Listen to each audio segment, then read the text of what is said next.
आप समझते होंगे कि भक्ति मार्ग में हम ही को विरोध मिल रहा है आपस में। आप जैसे मन में कि हमारे सामने कोई भी भक्ति की ऊंची भूमिका पर जब चढ़ने के लिए होगा तो परिस्थितियां उसके विपरीत रखी जाती, माया रखती है पूरा जीवन। वो तो आप अपनी देख रहे हो इसलिए आपको लग रहा है, अगर सबसे पूछो और वो कृपा करके बताएं, इसलिए नहीं बताए कौन व्यर्थ में समय नष्ट करे, वर्तमान में भगवदानंद में डूबो। ऐसे नहीं होता परमार्थ का जो पार्षद भगवत पार्षद पद है, ऐसे हर जगह से उसको तब वो जाके महावीर बनता है। सहेत सहेत बाढ़े भगति, प्रकृति का कोई भी वार उसे विचलित नहीं कर सकता। तो भगवान ने रक्षा क्यों नहीं की? भगवान पुष्ट बना रहे हैं, उसे मजबूत बना रहे हैं। बिल्कुल सच्ची माने, एक शीशा ऐसे जरा सी कांच की गोली मारो पूरा ढेर हो जाएगा। एक शीशा उसे गोली मारो बंदूक से चला के तो भी नहीं टूटेगा। शीशा तो शीशा ही है, क्यों नहीं टूटा? बोले इसको पक्का किया गया है, गरम ठंडा कर। तो अनुकूलता प्रतिकूलता करते करते अंतःकरण को या बुलेट प्रूफ, हाँ, इतना मजबूत कर दिया कि काम क्रोध लोभ मोह मद मत्सर इनकी गोलियां चल रही, कोई फर्क नहीं, हो शांत। तब कहा जाता है ये महापुरुष है, विचलित नहीं हुआ। इतने प्रतिकूलताएं तिरस्कार अपमान पर विचलित नहीं हुआ। लाभालाभ परमार्थ के पथिक को देखना चाहिए कि प्राकृतिक लाभ और अलाभ में समान भाव रहे। कब रहेगा? जब लाभ समझोगे नाम जप को और हानि समझोगे नाम विस्मरण को, तब आपकी स्थिति होगी कि प्रकृति के लाभ और हानि का कोई प्रभाव नहीं पड़ेगा। मानो बड़ी से बड़ी हानि हुई, नाम जब चल रहा है, भगवद आश्रय पुष्ट है, तो आपको भय नहीं होगा कि अब क्या होगा, सब हो जाएगा। सब बड़ा अलौकिक खेल उसका चलता है। आश्चर्य में आप बिल्कुल आश्चर्यचकित हो जाएंगे, ऐसा कैसे हो गया। एक एक बात आपकी सुन रहा है आपका आराध्य देव, एक एक सेकंड उसकी दृष्टि है आप पर। चिंता मत करो, हो सकता है एकदम हानि कर दे आपकी, जहां जहां सुख की आशाएं लगाए हुए हो। बड़ी कृपा है, हाँ, वो सब हटा दिया। अब भी बड़ी कृपा है, अब तो कोई चिंता ही नहीं, क्योंकि जिसकी चिंता थी सब हट गया। राधा राधा राधा राधा। बहिर्मुख पुरुषों का, विषयों का, मान सम्मान का सब कुछ सानिध्य प्राप्त है, और उपासक के हृदय में किंचन मात्र उसकी प्रति लाभ बुद्धि नहीं है, तो उसकी हानि हो जाने पर उसे कभी शोक नहीं होगा। श्रीपाद कह रहे लाभालाभ, लाभ और हानि में तुम्हारे अंदर समान भाव आ जाए। कैसे आ जाएगा? प्रारंभ तो होगा ना, लाभ हुआ, अरे बड़ी कृपा, एक बार दर्शन करने गए, सब काम बनना शुरू हो गया, ठीक है चले आओ। थोड़े दिन के बाद उससे ज्यादा गिरना शुरू हुआ। अब क्या हो गया? वहां पावर नहीं रहा या यहां कुछ गड़बड़ी हो गई? कुछ गड़बड़ी की बात नहीं, अब तुम्हें पावरवान बनाया जा रहा है। आना, भगवत मार्ग में चलना, भक्ति मार्ग को स्वीकार करना, जो भागवतिक वृत्ति थी, अगर लौकिक लाभ में फूल गए तो हानि में वो छोड़ दोगे भगवत मार्ग। वो करके देखा, कोई लाभ नहीं भाई नहीं, चूक मत करना। प्राकृतिक लाभ और हानि ये दोनों समान हो करना हमारे स्वामी का कर्तव्य है, क्योंकि हम उनकी शरण में हैं, तो वो हमारे जीवन में ये करते रहेंगे। कभी अचानक एकदम सम्मान तो कभी भारी अपमान, कभी बहुत लाभ तो एकदम हानि। अब क्या होगा? अगर ये प्रश्न उठा तो शरणागति में कलंक है। अरे हम जिनकी शरण में है वो अविनाशी है, उनका विधान मंगलमय, वही होगा जो परम मंगल है। जया जयोन्नति विपन्न मानापमानादि के श्रीपाद कह रहे हैं, कभी तुम्हारी जय हो सकती है, जो सोचा वो तत्काल हो गया, और कभी सालों मनाते रहे कुछ नहीं बना। पर आपकी भावना कहां है? जैसे आप मना रहे हैं, प्रभु ये विकार हमारे मन से चला जाए, देखो आप सामर्थ्यवान हो, मुझे बहुत जलाया जा रहा है इस विकार के द्वारा, नाथ माया बहुत आकर्षित करती, मेरा बल काम नहीं करता, हे प्रिया प्रीतम, हे वृंदावन धाम, हे सदगुरु। रो रहे हैं आप, साल भर हो गए कोई सुनवाई नहीं है। अश्रद्धा मत करना, जो निष्काम होने से साल भर का लाभ था वो आपका है, वहां जमा है, चिंता मत करो। आपकी जलते जलते आप में ही ऐसी सामर्थ्य आ जाएगी कि रोना धोना बंद हो जाएगा और आप उस भूमिका से ऊपर उठ जाएंगे।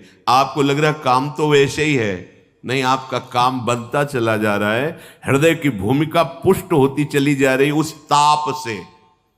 ये हम अनुभव की बातें कह रहे हैं, यहां की हृदय की आपकी वो तब पता चलेगा जब आप उस, ओहो ये तो प्रारंभ से ही हमारी प्रार्थना स्वीकार कर ली गई थी और मुझे पुष्ट किया जा रहा था इस जलन के द्वारा, मैं तो समझ ही नहीं पाया, बाद में समझ में आया जब विधान का स्वरूप जागर। ओहो कितने कृपालु प्रभु हो, कितने मंगलमय हो। इसलिए कह रहे हैं जय और पराजय दोनों में तुम्हारा समान भाव हो। संतुष्टा एन केनवा, कैसी भी परिस्थिति हो तुम्हें अपने प्रभु को लेकर संतुष्ट। भगवत स्मरण चल रहा है, भगवत आश्रित हैं, अगर हार भी होती तो हमारी जय ही होगी। जो जय का फल होगा वही हार का भी यहां फल होगा, ध्यान रखना। बहुत हिम्मत वाले बनो, बहुत साहसी बनो, ये परमार्थ को समझ लोगे तो तुम निराश नहीं होगे। साधन करते हुए साधन पक्ष का अहम और भगवत शरणागति कृपा भाव की आपका परिचय नहीं, तो सीधे उत्तर आपको देना पड़ेगा, ध्यान रखना। अगर ये है कि जो कुछ साधन बन रहा है मुझ नीच में तो सामर्थ्य नहीं, मेरे आराध्य देव की कृपा से, गुरुदेव की कृपा से, तो लड़खड़ाओगे तो बचा लेंगे, ये विश्वास रखना। अहम करोगे, भाई जी से, हनुमान प्रसाद पोद्दार जी से किसी ने प्रश्न किया कि इतने माला, इतना पाठ, इतना सब करने पर भी भगवान ने हमें नहीं बचाया। तो भाई जी ने कहा प्रधान कारण अहंकार। अगर अहंकार है तो फिर ये मत सोचना कि भगवान तुम्हारी रक्षा कर लेंगे। अहम प्रभु के चरणों में समर्पित कर दिया है तो करो सदा तिनकै रखवारी, जिम बालक राखे महतारी। वास्तविक हमारे में सामर्थ्य नहीं है कि इन महावीरों से लड़ सके। काम क्रोध लोभ मोह मद मत्सर ये माया के बहुत प्रचंड सेनापति हैं, पूरे त्रिभुवन को परास्त करने की सामर्थ्य रखते हैं। तो जो शभीत आवा सरनाई, रखियो ताई प्राण की नहीं। भगवान कह रहे हैं यदि तुम भयभीत होकर मेरी शरण में आ गए हो तो अब निश्चिंत हो जाओ। जैसे सबको प्राण प्रिय है ऐसे मुझे शरणागत प्रिय है, वही बचाते, वही। तो अपनी जय और पराजय में समान भाव तभी हो सकता है जब भाव प्रभु में लग गया है। ठीक है हम हार गए पर हम हैं प्रभु के, कदम पीछे नहीं हटाएंगे, तो आप जीत गए। जो जीतने का फल था वही आ गया, आपकी शुद्ध शरणागति बढ़ती चली जा रही है। श्रीपाद कह रहे विपन्न मानापमानादि के, मान अपमान में तुम्हारी समान बुद्धि हो जाए, होना ही चाहिए, करना ही पड़ेगा। मानापमानयो, सेवक जी महाराज ने भी कहा शत्रु मित्र समझानी, मान मान अपमान सम, दुख सुख लाभ। जब आपको कोई प्रणाम करे तो आप उसके पहले प्रणाम कर लो। शरीर स्वस्थ है तो वो पंचांग कर रहा है, आप भी कर लो। अगर शरीर इस योग्य नहीं रह गया कि बार बार झुके तो मानसिक तत्काल उसके चरणों पर दृष्टि, नाथ अब ठगने वाले नहीं, प्रभु आप कुछ भी लीला करो, मेरे आराध्य देव हो। स्वामी इस शरीर रूपी मंदिर में आप विराजमान हो, हे राधा वल्लभ लाल कृपा करो। कभी ऐसा भाव ना आने पावे कि मैं पूज्य हूं और आप सबके हृदय में बैठे हुए हैं, आपको भूल कर किसी व्यक्ति को देखूं कि मेरा वो पूजन कर रहा। नाथ कभी ऐसी अधम वृत्ति ना आवे, सदैव यही वृत्ति बनी रहे कि मैं सचराचर का सेवक हूं। स्वामी रूप से सचराचर है और मैं उसका सेवक हूं। स्वामी रूप भगवंत, मेरे भगवान ही सब।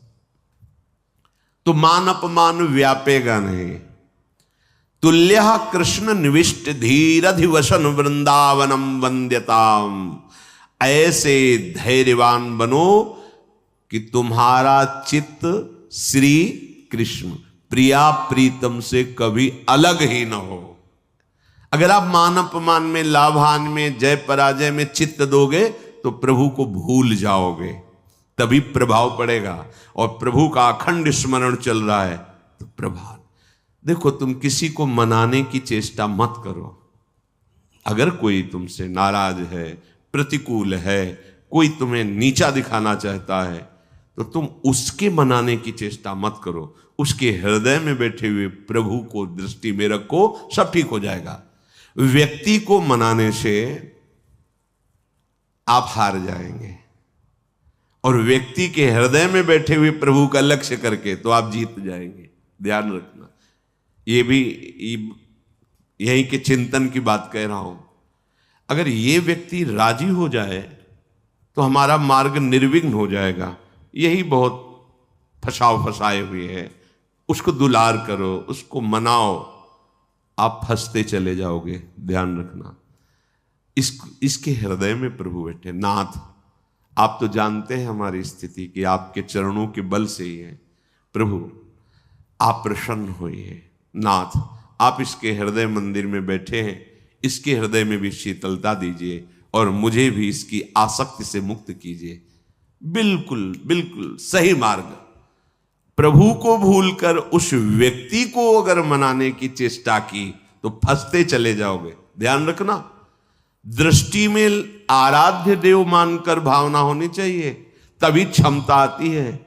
इसकी क्षमता तभी आती है, तभी हानि लाभ मान अपमान शत्रु मित्र सुख दुख में आपकी समान बुद्धि होगी। जब सम तत्व भगवत तत्व को आप देखेंगे, व्यक्तित्व को देखेंगे तो फंस जाएंगे। पकड़ लेना हमारी बात, ये अध्यात्म की गूढ़ वृत्ति है। अगर इसे नहीं पकड़ोगे तो परेशान हो जाओगे। ये माया है, ये ऐसे जाल फेंकती है। इससे बचने के लिए ही सत्संग है। बड़े भाग पाइप सत्संगा, तो बिना ही प्रयास हो ही भवभंगा। ये क्योंकि प्रयास करके उन्होंने अनुभव किया और आपको बता दिया। सामने व्यक्ति को रिझाने की जब जब चेष्टा की गई है, तब तक असंतोष और क्रोध आया है। तुल्यः कृष्ण निविष्ट धीरधिवसन। आप परास्त तो हो गए, इसका परिचय प्रभु को भूल गए। अगर भजन चल रहा है, स्मरण चल रहा है, भगवत दास्ता पुष्ट हो रही कि अब तो किसी काम का नहीं रहा। नाथ, आप हारे नहीं, आप जीत गए। आप गिर नहीं रहे, आप चढ़ रहे हैं। उस समय आपको अनुभव नहीं होगा, लेकिन परिणाम में आपको अनुभव होगा। दुर्वाच्यानि सहस्रशः परिभवान नीचै कृतान कोटिषु भक्षाच्छादन वास कुट्य मिलनाद दुखान्यलम कोटिशः कामाद्यैरति पीड़या च मनसो वैकल्यमात्यन्तिकम् ये सोढ़्वापि वसन्ति केलि विपने कृष्णस्य तेभ्यो नमः। बहुत अमृत में बचा। दुर्वाच्यानि सहस्रशः परिभवान नीचे ही कृतान कोटिशो। करोड़ करोड़ तुम्हें दुर्वचन बोले जाएं और नीच पुरुषों द्वारा तुम्हारा अपमान किया जाए शास्त्रों प्रकार से, पर तुम्हें विचलित नहीं हो। दूसरे श्लोक में भी श्रीपाद, ये भागवती की स्थिति है। ये संसारिक माया ग्रसित जीव इसको थोड़ी समझेंगे। जितना तुम सहते जाओगे उतनी ऊंचाई पर पहुंच जाओगे। ये सीढ़ी है, सच्ची मानी है। वो नहीं सहन कर रहा, गिरता चला जा रहा है। आप सहन कर रहे हो, ऊंचे उठते चले जा रहे हो। और सामने वाले का भी परिवर्तन आपकी सहनशीलता से हो जाएगा। श्री एकनाथ जी महाराज गंगा जी के स्नान करने रोज जाते थे, नित्य स्नान। ऊपर से एक मार्ग में अन्य धर्मावलंबी का महल था बड़ा।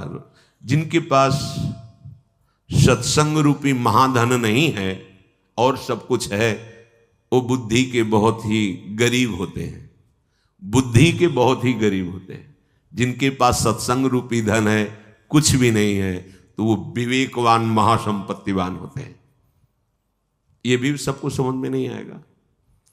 तो बुद्धि का गरीब आदमी, प्राकृतिक भाव में देखने पर धनी आदमी, ऊपर महल में खड़ा देखा, बाबा जी स्नान करके आ, थूक दिया ऊपर। ऐसे तो बनता है ना, कौन थूकता, ऐसे भी नहीं देखा। गए फिर स्नान कर, 100 बार थूका, 100 बार स्नान कर, वो हार गया, ऐसे भी नहीं देखा।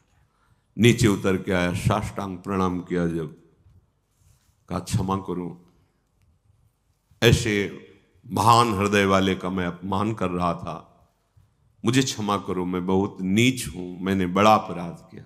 तो भैया आपने तो कोई अपराध नहीं किया। जो लाभ हमें 100 दिन में मिलता, वो मुझे आज 1 दिन में आपने प्रदान किया। 1 दिन में आपने 100 बार स्नान का मुझे सौभाग्य दिया। मैं आपका ऋणी हूं कि जो 100 दिन में मैं स्नान करता, वो 1 दिन में करवा दिया। ये आपकी क्या विचार, क्या परिवर्तन। देखो, सत्य का परिवर्तन। ये जीवन में जब तक आपके अध्यात्म नहीं आएगा, तब तक आप अध्यात्म को समझेंगे कैसे। अगर हम कहीं विचलित होते हैं तो मेरी कमजोरी है, मेरे गुरुदेव भगवान, मेरे आराध्य देव मुझे पुष्ट करेंगे।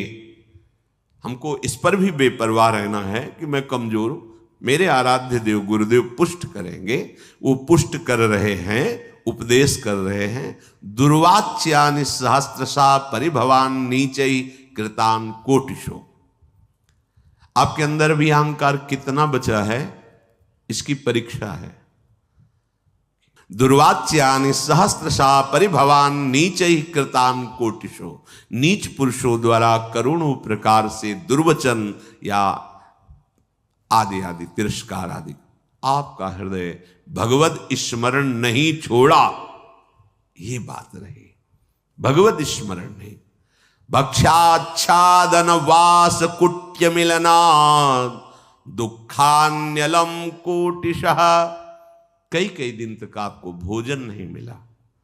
ये तो धाम है, यहां तो सुविधा है ही है, भूखा नहीं रह सकता। धाम की बड़ी कृपा है। कई जगह से संत महात्माओं की करुणा से भोजन पवाए जाते हैं, बिना किसी टिकट पैसे की भी आप चले जाइए भोजन। और लाडली जी बड़ी करुणामयी है। ये भ्रमण करने वालों को ज्यादा सहन करना पड़ता है। जो संत सुखी विचरण तुम्हें विचरण करते रहते हैं, राग द्वेष रहित चित्त, कई कई दिन भोजन की व्यवस्था नहीं संयोग बैठता। तो यहां धाम के लिए कह रहे हैं कि आप अगर धाम आए हो, धामवासी हो, भगवत मार्ग के पथिक हो, तो आप ये समझ लो कि अगर आपको भोजन की भी कई कई दिन तक अव्यवस्था सहनी पड़े तो सहना चाहिए, विचलित नहीं होना चाहिए। और ये देखा है, प्रभु नवीन उत्साह देते हैं। जैसे भोजन नहीं मिला तो निराशा कभी नहीं आई, उदासी कभी नहीं आई, एक नवीन उत्साह आता था, नवीन उत्साह। और बहुत ही मन को कसा जाता है गुरुदेव के द्वारा, भगवान के द्वारा।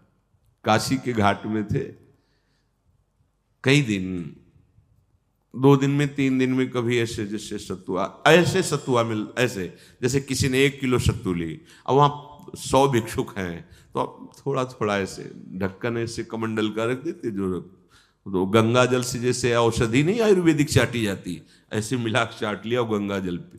आपको कैसे बताए, एक अद्भुत आनंद। एक दिन देखा कि एक कोई यात्री आए हो तो टिफिन खोल के दाल सब्जी रोटी सब ऐसे, दृष्टि गई, मन ने कहा यार, अरे पर अब वो तो जैसे छोटा बच्चा अरज जाए, अरज गया मन, आज तो भरपेट भोजन चाहिए ही। अब मन में जब ये आई कि, तो आया कि गुरुदेव भगवान को वचन दिया किसी के दरवाजे नहीं जाएंगे। बहुत अंतःकरण फंसाने में प्रवीण है। दरवाजा घाट की तरफ ही था, तो हम कहीं जा थोड़ी रहे, उस घाट के किनारे वाले दरवाजे की सीढ़ी पे बैठ जाएंगे और उसका दरवाजा है, पीछे की तरफ भी होता है। चलो भाई, बैठ गए। संकल्प के अनुसार एक व्यक्ति निकला, हर हर महादेव महादेव। कैसे बैठे हो? कैसे बैठे? भोजन पाओगे? जैसी महादेव जी बैठो, चाबी लाते हैं। चलो ऐसा 2 घंटे तक तो हमें लगा रसोई बनाने में समय लगा। बाद में आया तो उसने कहा प्याज लहसुन पाते हो? हम कहा नहीं। वे हमारे यहाँ तो बनता है। वो नहीं, हम ऐसा तो नहीं पाते। तो फिर महादेव, हाँ मन से खूब हंसे यार, ठीक ठीक उत्तर मिला, ठीक। नहीं वो रोटी ला के दे देता, ना देता सब्जी, भगवान महादेव। फिर वो कई कई दिन तक भोजन न मिलने पर भी निराशा नहीं आती, एक नवीन उत्साह रहता। तब स्थिति भाव की ऐसी बनी, आज मिलेंगे, मन अति हर्ष जनावनते ही, आज देखे हो परम सने। रोज ऐसा होने लगा। चिलचिलाती धूप और पंडों की छोटी सी छतरी, उसी के नीचे में आज महादेव जी मिलेंगे। रोज आने लगा, आज महादेव जी मिलेंगे, आज महादेव जी। जब नाना प्रकार की सुख सामग्रियों का सेवन किया जाता है तो मन संतोष कर लेता है, अच्छा जीवन चल रहा है भाई। अच्छा जीवन तो जब बाट जो होने लगे, दृश्य बिन दुखन लागे नयन। आज की भी रात गई, स्वप्न में नहीं आए, पूरा दिन भी गया, साक्षात्कार नहीं हुआ। ऐसे एक एक मिनट व्यतीत होने लगे। तब समझ लो बिल्कुल आ गए हो साक्षात्कार की भूमिका में। कोई मान, कोई दुख सुख, गर्मी सर्दी बरसात, इसकी स्मृति न रह जाए। श्रीपाद कह रहे भक्षाक्षादन वास कुट्य मिलना दुखान्यलम कोटिशः। ये महापुरुष की स्थिति में पहुंचने के लिए जरूरी है। भोजन आदि के कई कई दिन ना मिलने पर भी आपके भजन में कोई फर्क नहीं पड़ना चाहिए। विषयी पुरुष वैराग्यवान को क्या सुख होता है अनुमान भी नहीं कर सकता। वैराग्य में क्या सुख है अनुमान भी नहीं कर सकता।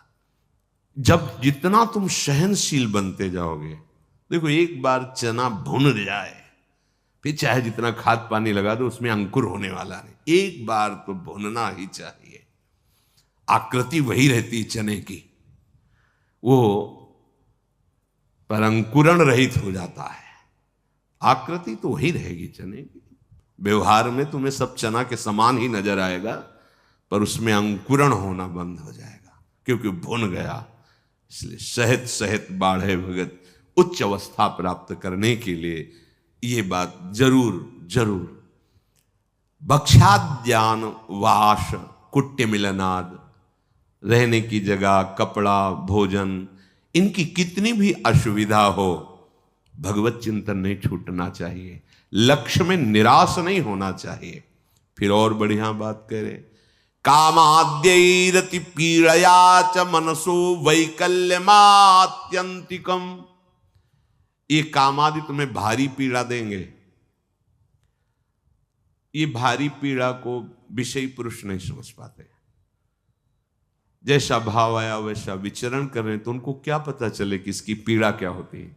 भाव आया और उसको रोका, वो जो जलन, व्याकुलता, व्यथा पैदा होती है उसको सहना।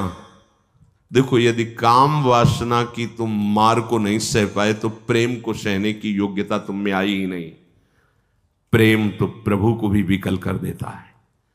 इसलिए इस मार्ग के पथिक को, जो गृहस्थ में धर्म संज्ञ केवल संतानोत्पत्ति, जो वैराग्य आजीवन, इससे युद्ध करके से, और ये कुछ दिन का युद्ध है। अगर स्वीकृति नहीं बनी ना भोगों की, तो कुछ दिन के बाद ये शांत हो जाता है। ऐसे शांत हो जाता है जैसे हवा रहित स्थान पे दीपक रख दो, ऐसे शांत। एक तार भगवत स्मृति, विक्षेप ही कामनाओं से होता है। अछत काम सुख सपने नाही, और बिन संतोष न काम न शाही। धैर्य पूर्वक एक बार निश्चय कर लो, अब ये जन्म निष्काम था, पर वही संभल पाएगा कुसंग रहित, कुदृश्य रहित, कुवाक्य रहित गंदी बातें नहीं करनी, गंदे दृश्य नहीं देखने, गंदा संग नहीं करना, गंदा भोजन नहीं करना और लक्ष्य पे दृढ़ रहना है। दृढ़ता का स्वरूप है हर समय भगवत स्मृति परायण और निष्कामता। सब सोहित निष्काम मति, श्री वृंदावन विश्राम, श्री राधा वल्लभ लाल को हृदय ध्यान मुख नाम, इससे बड़ी कोई स्थिति नहीं। मुख में नाम चल रहा है, हृदय में प्रभु का ध्यान है, कोई कामना नहीं, सबके प्रति प्रेम व्यवहार। श्री धाम वृंदावन हमारी विश्राम भूमि, श्री राधा जुग चरण निवास, महामहिमामयी स्थिति। पर सहना पड़ेगा प्यारे, सहना बहुत कठिन है। भगवत प्राप्ति कठिन नहीं है, भगवत प्राप्ति की तैयारी बड़ी कठिन है। तो इसीलिए गुरु को मोरे मन प्रभु विश्वासा राम ते अधिक राम कर दासा, कि गुरुदेव भगवान ने मुझे तैयार कर दिया। बस वस्तु तो तुम्हारे हृदय में ही, कहीं आनी जानी नहीं है। बस उस तैयारी में हमको थोड़ा एक भाव रखना है। जैसे माँ अपने बच्चे को अपनी टांगों पर लिटा करके तेल मालिश करके उसे पुष्ट करती है, ऐसे गुरुदेव अपनी कृपा पे रख के काम क्रोध लोभ मोह मद मत्सर सबकी धज्जियां उड़ा देना। पर वो बच्चा की सामर्थ्य नहीं कि उनके चरणों से हट जाए। तो ऐसे ही हम अगर कई बच्चा के पेट और घर करे विनाशन, अब आप चाहे अपमानित करो, चाहे सम्मानित करो, चाहे प्यार दो, चाहे तिरस्कार दो, प्रभु आपको जीवन समर्पित है। आपके सिवा सच्चे महात्मा बन जाओगे। हो सकता है कि कई कई महीने संभाषण किसी से ना हो, पर एक मिनट भी ऐसा नहीं जो तुम गुरुदेव की दृष्टि में ना हो। तुम नहीं समझ पाओगे उस बात को। कोई भी शरणागत ऐसा नहीं है, बाहर का या समीप का, जिसपे हमारी लाडली रूपी कृपा गुरुदेव की दृष्टि ना हो। भूलना मत ये बात हमारी। कोई भी, चाहे बाहर कहो चाहे यहां कहो, वो अनंत सामर्थ्यशाली, उनकी करुणा दृष्टि एक एक पर, एक एक पे करुणा दृष्टि। उसी करुणा दृष्टि से हम सुरक्षित हैं, उसी करुणा दृष्टि से हमारा परमार्थ बढ़ रहा है। कामाद्यई रति पीड़या, बस इसको सह जाओ प्यारे। बहुत आवश्यक है सहना, बहुत आवश्यक है सहना। कुछ समय बाद आप निर्विकार हो जाओगे। सह जाओ, स्वीकृति मत करो। स्वीकृति करोगे तो वही व्यवस्था कर देगा। ध्यान रखना, जो इच्छा करियो मन माही, हरि प्रसाद कछु दुर्लभ। आप अगर हट करोगे कि नहीं मुझे यही खिलौना चाहिए, यही चाहिए, यही चाहिए, तो इशारा दे देंगे माया को, खिलाओ इसको पहले। जब ये फिर रोएगा, चिल्लाएगा, तड़पेगा, मेरी तरफ भागेगा, फिर संभाल लेंगे। खेलो, जा खेलो जाके। अगर ऐसी प्रार्थना है कि प्रभु मैं कहूं भी तो कभी मेरी इच्छा की पूर्ति मत करना, उसका परिचय वो अधीनता स्वीकार ही किए रहता है। और जब अधीनता से अलग दिखाई देता है, ये तो प्रतिकूल ही प्रतिकूल व्यवहार करते चले जाए तो छूट दे देते हैं माया को। उन्हीं की माया है, ठीक है, दो खिलौना, इसको खेलने दो। जब ये खेल के उबेगा फिर मैं अपनी गोद में ले लूंगा, क्योंकि वो भी अविनाशी, वो भी अविनाशी। अविनाशी को बच्चा अविनाशी, खेलने दो, कल्पों खेलो। जब रोगे फिर गोद में ले लेंगे। समय काहे को बर्बाद करो। इन खेलों को बहुत खेला है, अब तो हरि के साथ खेलना है, हरि प्रिया की लीला में सम्मिलित होना है। इसलिए इसे सहना पड़ेगा। कामाद्यई रति पीड़या च मनुष्य वैकल्य मात्यंतिकम। अत्यंत विकलता पैदा होने पर भी, आपको बताएं अत्यंत विकलता किस स्थिति में होती है? जब भगवत स्मृति छूट जाती है और आप तन्मय हो जाते हैं किसी भी विषय पर, उस समय भारी कष्ट होता है। और अगर भगवत स्मरण चल रहा है तो ये शब्द नहीं आएगा, मनुष्यो वैकल्य मात्यंतिकम नहीं आएगा, वो आने ही नहीं देगा। इसे आकर्षण होगा, पर इतने विकल हो जाओ कि होश खराब हो जाए, ये नहीं होगा। ये तभी होगा जब प्रभु का नाम छूट गया। आप देख लेना, प्रभु का स्मरण छूट गया तभी आप अत्यंत विकल हो जाएंगे किसी भी विकार से, चाहे काम हो, क्रोध हो, लोभ हो, मोह हो, कोई हो।